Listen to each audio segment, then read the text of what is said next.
Welcome to our channel. Today we how to install Salesforce No-Code Flows with MuleSoft Composer, full guide step by step clearly.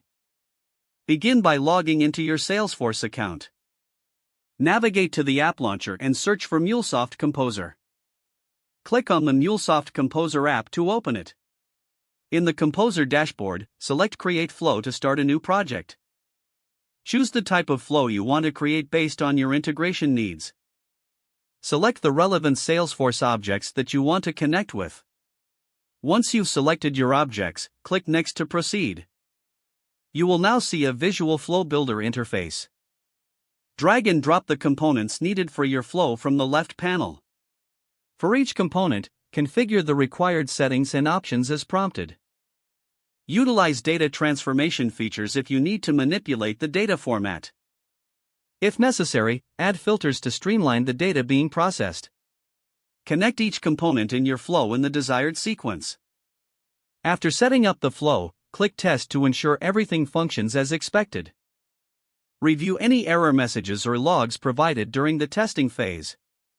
Make adjustments to your flow as needed based on the test outcomes. Once satisfied with the results, save your flow.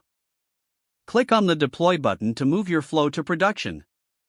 Monitor the performance of your flow through the monitoring dashboard. If needed, revisit and refine your flow for optimization. You have successfully installed a no-code flow in Salesforce using MuleSoft Composer.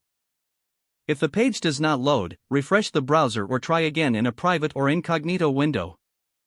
Make sure you are using the correct email address, then retype it carefully to avoid small typos. If your password is not accepted, use the reset option and create a new strong password you can remember. Check your spam folder for verification or security emails, then complete any requested confirmation steps. Enable two-factor authentication if available to improve account security and reduce unauthorized access risk.